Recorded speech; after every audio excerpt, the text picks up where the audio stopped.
Putri 3 ya Gus? Iya. Ada keinginan meneruskan jejak atau jadi minimal jadi santri atau belajar tafsir Al-Quran atau? Ya kalau keinginan iya, tapi ya alami tadi. Karena kalau nggak pilihannya anak-anak juga repot. Tapi insya Allah kalau kultur di kampung ya, di tradisi keluarga kami kan khas. Sehingga dibentuk, tidak dibentuk, disuruh, tidak disuruh ya arahnya ke sana. Karena ini cerita ya, cerita sedikit. Dulu bapak itu sangat apa ya, sangat dekat ke teori keilmuan. Ada seorang yang terlalu stakeng, terlalu keras pada anaknya, sehingga di rumahnya itu tidak ada TV, nggak ada motor. Singkat cerita, pertama anaknya tahu TV ya dari tetangganya atau dari temannya, naik motor ya diajari temannya. Repotnya anak ini, yang berjasa ini, mimman lam yusolli walam yasum, ya tidak sholat, tidak puasa. Singkat cerita, anaknya ini lebih terdikte ini daripada oleh orang tuanya. Pas sudah kejadian itu, si orang tuanya sowan ke saya, karena bapak sudah meninggal, cerita bahwa metode Kiai Nur Salim, metode jenengan saya akui Gus gini. Terus dia tanya ke saya, kenapa Gus metode itu? Saya kan ngiranya kalau ada TV, ada motor, anak jadi nakal karena nonton TV. Gini. Terus saya bilang, al-insan abdul ihsan, manusia itu budaknya kebaikan. Sehingga ketika anak Anda ini utang jasanya sama orang nggak sholat, dia ingin niru yang nggak sholat. Sementara melihat Anda sebagai orang yang tidak simpatik karena melarang terus. Semenjak itu dia ngakui manhajnya bapak saya. Dan dulu bapak saya juga gitu. TV ku ya ono madharote gitu kalau bahasa Jawa. Tapi nak radio TV terus delok ning tonggo selain ganggu ya engko pengaruh tadi. Karena tadi artinya makanya dalam doa-doa para wali, para ulama kan, jangan jadikan kami dikuasai orang yang tidak takut engkau ya Allah. Karena tadi al-insan abdul ihsan. Artinya anak ini enggak sholat.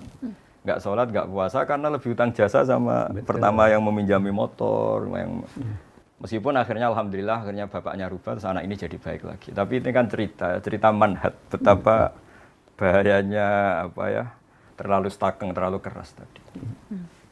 Jadi dari satu keilmuan al-insan abdul ihsan ya sudah kita harus ihsan sama anak-anak, sama siapapun. Insya Allah barokahnya itu lebih mudah berdakwah. Itu di hadis rahimallahu imra'an a'ana waladahu ala birri. Allah merahmati seorang yang membantu anaknya untuk jadi baik. Bagaimana? Jangan dia maki. Jangan dia bebani beban yang berat. Ya toh? Kalau tegur yang baik. Ya toh? Itu. Jadi ada hubungan akrab sehingga kalau dia mau curhat, dia curhat pada ibunya kalau perempuan. Dia curhat pada bapaknya, bukan curhat pada temannya. Ya, pada temannya ya. Karena itu bersahabat. Ya, kamu kan curhatnya sama mami kan? Ya, Nana curhatnya apa marahnya? Jengkelnya mungkin ya. Abi Gus, ini kita jawab pertanyaan netizen ya. Soalnya kita udah janji. Ini dari Alfi Mai. Mungkin dijawabnya singkat-singkat aja kalau bisa. Gimana sih Abi dan Gus cara istiqomah untuk menghafal Al-Quran?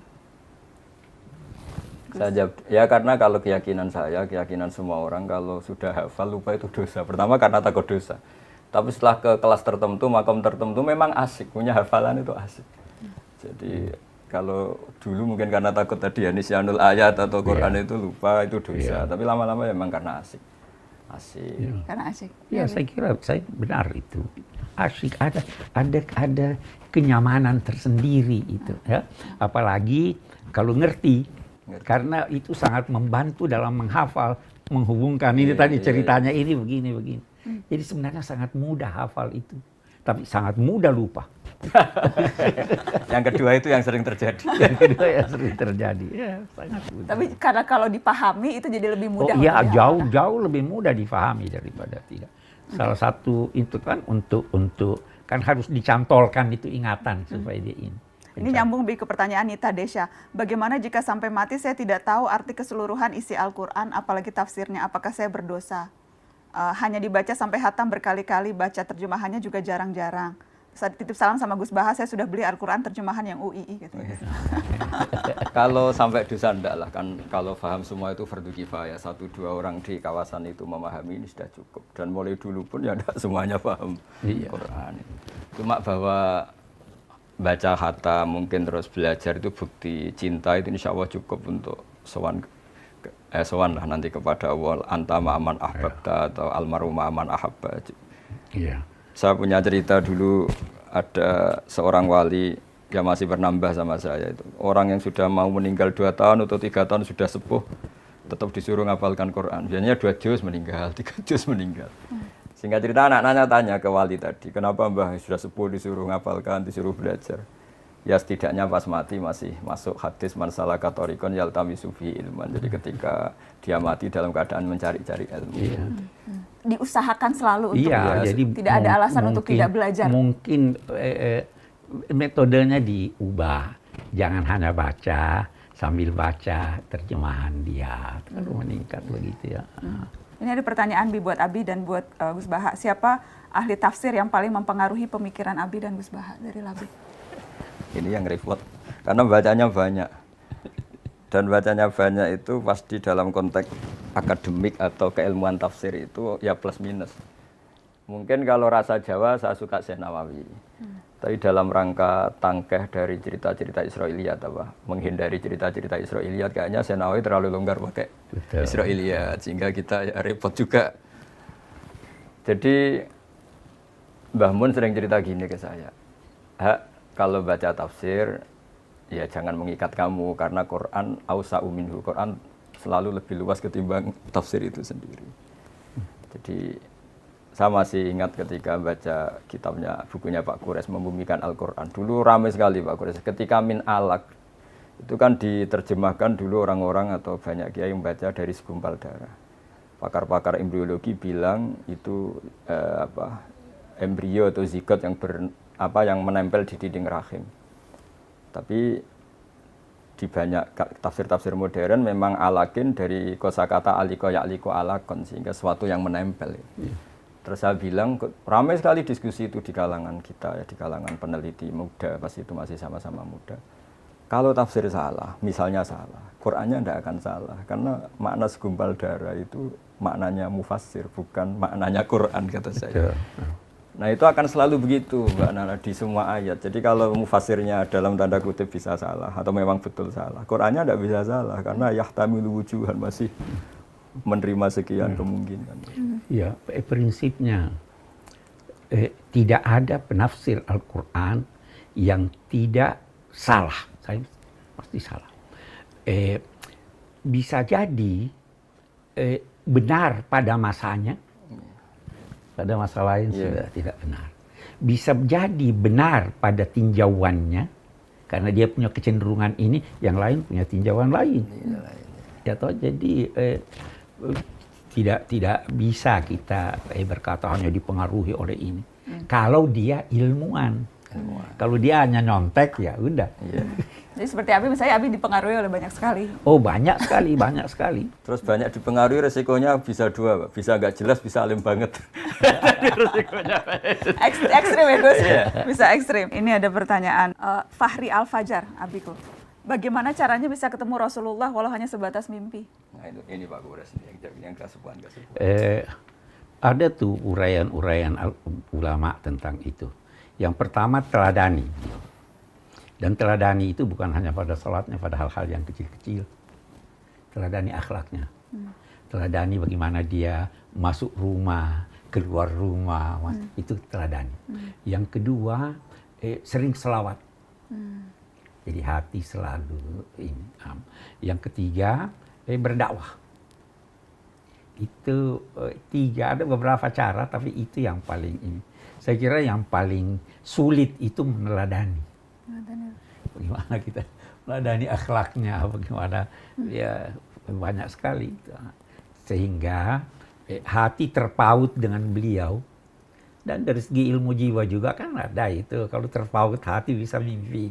Nah, tapi ini kalau Rasulullah itu yang mimpi itu pasti benar. Maksudnya, mimpi yang pasti benar itu kalau mimpi Rasul. Begitu loh Gus ya. Walaupun kita filmanam faqatra'ani haqqan.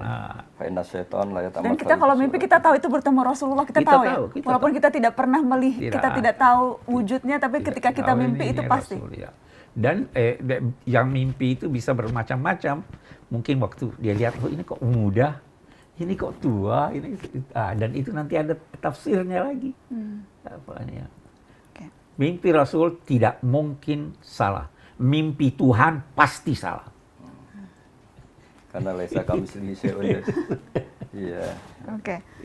Ini pertanyaannya ringan. Gus, bolehkah mensalawati seseorang supaya bisa berjodoh? Ya kalau harapan terus kepada Allah ya bagus lah.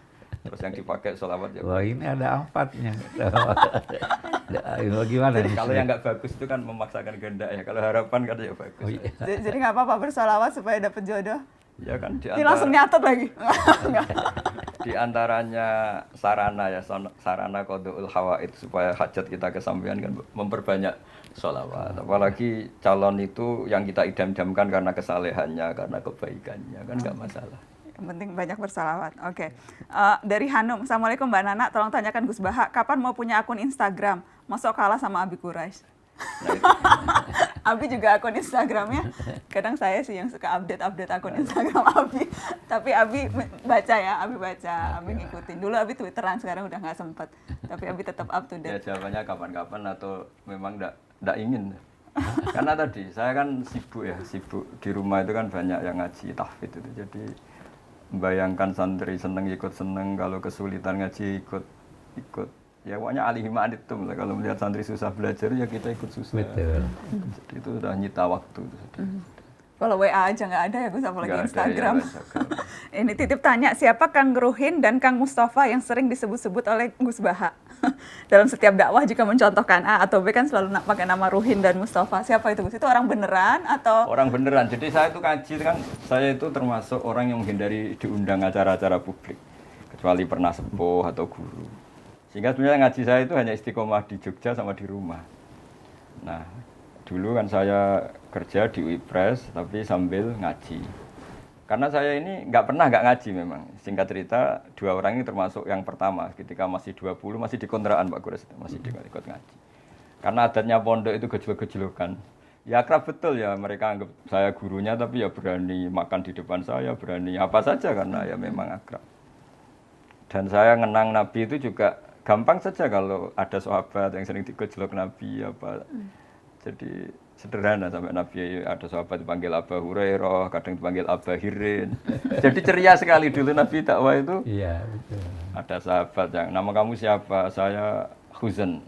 Ndak bal anta sahel gitu kan. Jadi yang diganti-ganti namanya apa. Gampang sekali. Sehingga saking seringnya nyebut nama itu Nabi kadang ditanya sahabat, ini Ali khosoh apa ini untuk saya tok apa untuk semua? Ya untuk semua. Jadi itu kan khas-khas pondok ya. Jadi memang harus ada yang diajak lawan bicara. Tapi memang teman akrab sama saya. Sampai sekarang anaknya ada mondok di saya. Oke, jadi itu menjawab pertanyaan. Jadi yang penasaran itu betul ada 2 manusianya itu ada betul namanya. Oke, saya mau kasih kesempatan ke cucu-cucu ponakan. Gimana Izzat? Gimana? Ada yang mau tanya ke Gus Baha, mau tanya ke kalau ke Habib udah sering, cuma nggak apa-apa bisa nanya ke Habib juga karena ini syihab-syihab spesial. Tapi kalau Izzat mau tanya apa Izzat? Jadi bagaimana kita bisa melatih diri agar akhlak kita lebih kuat, terutama kan kita semua kuliah di luar dan mungkin di negara-negara beda value atau nilai-nilainya juga berbeda. Jadi begini ya, ketika saya pernah diundang komunitas NU di Korea Selatan, paling setahun yang lalu. Saya itu dulu Mbak Najwa kalau baca doa Rabbana lakal hamdu mil'us samawati wa mil'ul ardi. Ya Allah, Engkau dipuji di semuanya alam Engkau, baik di langit maupun bumi. Saya berpikir lalu pujian yang di bumi ateis atau bumi komunis gimana gitu. Tapi setelah saya di Korea, ternyata banyak tenaga kerja dari berbagai negara yang bikin masjid, yang sujud. Begitu juga saya sering punya teman yang kuliah di Inggris, di Jerman, mereka juga cerita masih ngaji saya lewat internet, lewat YouTube. Nah dengan tradisi ilmu yang benar, akidah yang benar, hadihi ardullah misalnya, ini bumi Allah. Sehingga utang jasa Anda hanya kepada Allah. Ini air juga ciptaan Allah. Sehingga utang jasa kita ya sama Allah. Sehingga dengan demikian, meskipun ada negara yang tatanannya bagus, yang seakan-akan lebih baik dibanding Indonesia, itu tidak mendikte kita, karena kita pertama merasa utang jasa sama Allah, bukan ada yang lain gitu. Karena bumi yang kita injak milik Allah, air yang kita minum milik Allah. Nah, bahwa orang melupakan Allah karena tadi berpikirnya sudah sangat melenceng ya, dikira itu negara baik, tertib, kemudian jasanya manusia itu.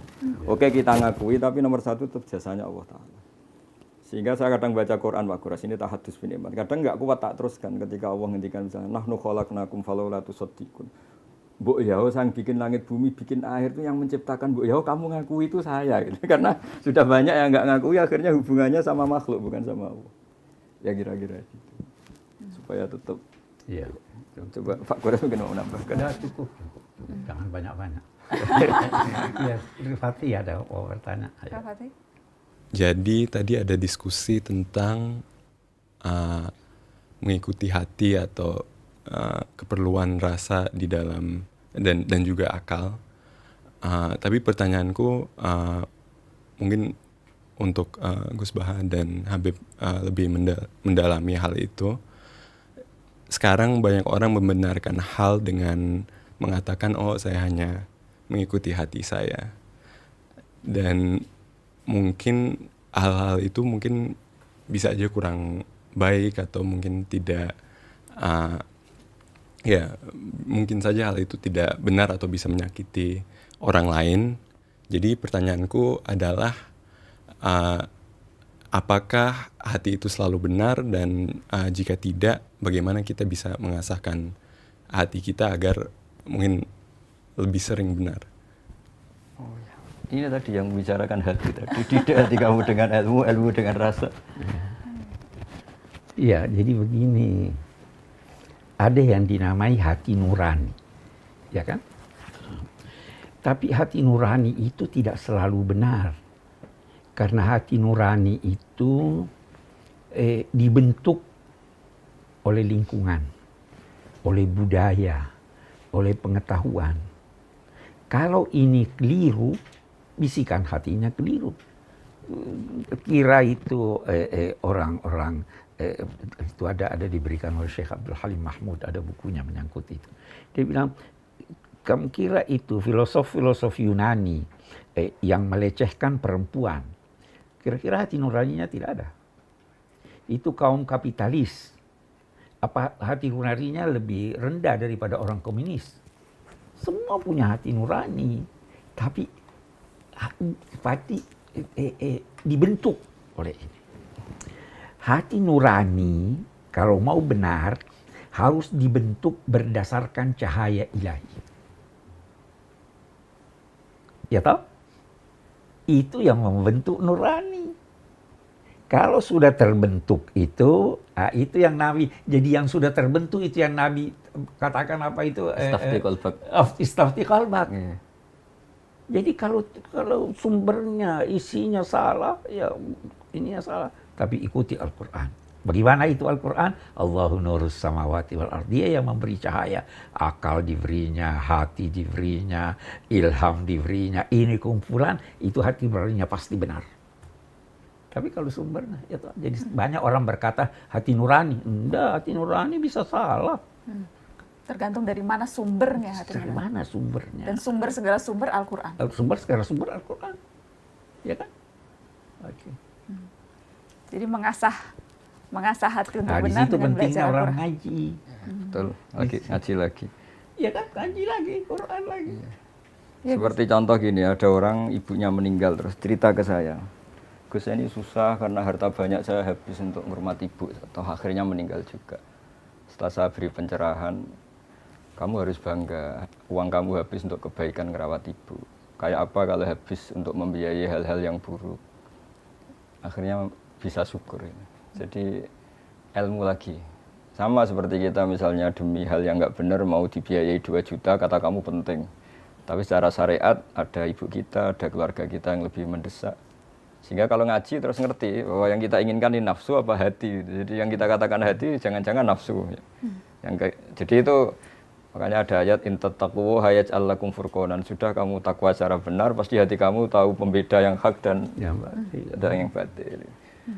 Nah itu yang dimaksud Nabi istafti qalbak itu yang sudah kelas itu, yang sudah kelas-kelas itu. Tapi kalau yang latar belakangnya macam-macam terus tanpa punya nurani ya tadi ya sebetulnya nafsu pasti. Ini nyambung ke pertanyaan sebelum ke Nishrin ya, ini nyambung ke pertanyaan Yuni. Mbak Nana pengen tanya sama Gus Baha dan Abi, bagaimana cara menghadirkan Allah di hati kita sedangkan Allah itu tak terbayang? Nyambung ke yang tadi, Gus. Jadi kalau di surat Waqiah itu orang dilatih tadi, Mbak Najwa ya. Nahnu khalaqnakum falaula tusaddiqun. Hubungan terdekat kamu itu dengan saya, kata Allah, karena saya menciptakan kamu. Seperti dalam kehidupan nyata saja hubungan dekat jenengan sama ibu sama bapak, karena manusia yang menjadikan sebab wujud Anda.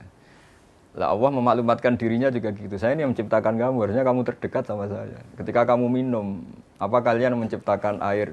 Antum anzaltumuhu minal musni, apa kamu yang menciptakan awan yang menjadi air?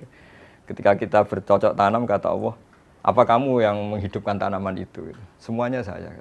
Nah, dengan merasa tergantung itu kepada Allah ketika kita masih janin ya, dikelola Allah sedemikian rupa di rahim ibu. Kita tidak tahu cara menyediakan Allah oksigen, kita tidak tahu cara Allah mengatur kesediaan air, padahal dunia sudah seperti ini. Dengan seperti itu kan sering tergantung sama Allah. Makanya di tafsir itu inti dari tasawuf itu antumul fuqara ila wa faqir, semua harus merasa butuh sama Allah. Ya, mungkin Pak Graf bisa menambahkan itu. Ya, tapi tambahkan ya. Bisakah Tuhan dilihat? Tidak bisa ya? Sebenarnya bisa. Melalui alam raya. Jadi ada itu istilah tajalli. Tuhan menampakkan dirinya sesuai kemampuan kita melihat. Kita tidak bisa lihat Tuhan. Mata kita terlalu, lihat matahari aja tidak bisa lama-lama, ya kan? Maka Tuhan ingin memperkenalkan dirinya. Dia ciptakan alam raya itu tadi yang dibilang, khalaqtul khalqa liya'rifuni. Apa? Lihat. Kenapa ada ini? Kenapa ada itu? Tidak mungkin itu ada kalau tidak ada yang mengadakan. Maka lahir, oh ini dia hebat ini, kok bisa begini, bisa begini, bisa begini. Jadi karena itu dalam konteks mengingat ada yang dinamai jangkar. Jangkar emosi, jangkar ingatan. Itu lihat itu foto yang di atas. Lihat itu terus ingat ayah. Ya, betul. Jangkar untuk kita ingat. Kenapa kita pasang ayat-ayat Quran di rumah? Itu jangkar. Ya toh? Nah, ini orang tidak mau pakai jangkarnya. Jadi dia lupa. Tapi jadikan semuanya jangkar. Semua bisa jadi jangkar. Dengar guntur, ingat Tuhan, ada doanya kan? Subhanallah di yusabbihu ra'du bihamdih. Ya, jadi itu yang diajarkan supaya selalu ingat, oh ini begini. Jadi tidak pernah lupa. Oke. Nisrin? Oke, sebenarnya ini sekalian curhat juga ya. Boleh, nggak apa-apa curhat. Sebenarnya yang aku alamin, baik teman-teman aku juga kayak nggak ngerasa atau nggak tahu makna di balik ritual-ritual tersebut. Nah, gimana kita, mungkin bisa cerita pengalaman sendiri, gimana kita bisa bergerak dari pelajaran-pelajaran agama Islam atau pengertian-pengertian agama Islam yang sebatas ritual doang pada diskusi-diskusi yang lebih dalam, yang lebih spiritual dan bermakna. Jawabannya proses. Ya semuanya itu proses. Dulu saya juga sering ditanya anak-anak SMA, ketika di Jogja sering ditanya anak-anak kuliah, gimana Gus kalau sholat supaya ingat Allah? Terus, padahal saya tidak paham lafaz-lafaz itu, kalimat-kalimat itu maknanya apa. Ya saya jawab, setidaknya kamu dengan sujud tahulah, harus tunduk kepada siapa, kepada Zat yang Maha Besar, Allahu Akbar.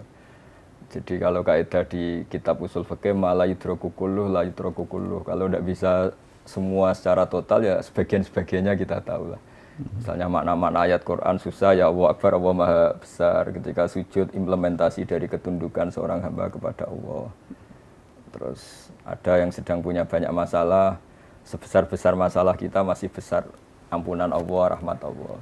Kalau kita sudah berusaha mencari calon istri tapi belum berhasil, dapat putus, apakah tandanya kita harus pasrah, Gus?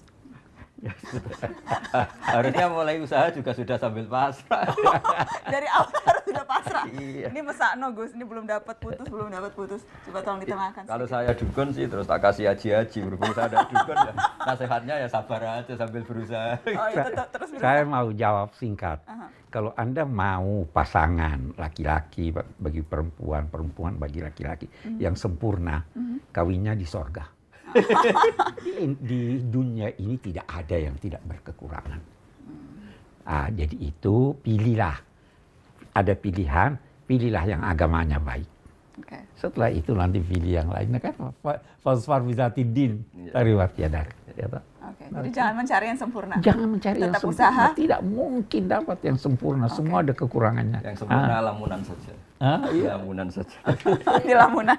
Nisrin, jangan cari yang sempurna. Ini nggak apa-apa ya para jomblo kita jawab ya supaya tenang hatinya. Dari Musbir, bagaimana cara ta'aruf yang benar menurut syariat agama, Gus? Ya yang nggak ada pelanggaran syariat jawabannya. Simpel, jangan melanggar syariat. Itu cara ta'aruf yang benar.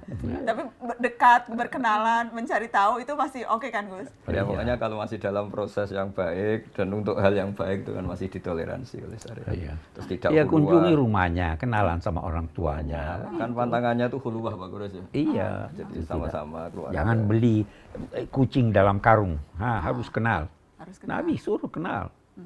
Dulu merasa cukup dengan melihat. Sekarang tidak. Harus dengar suaranya gimana.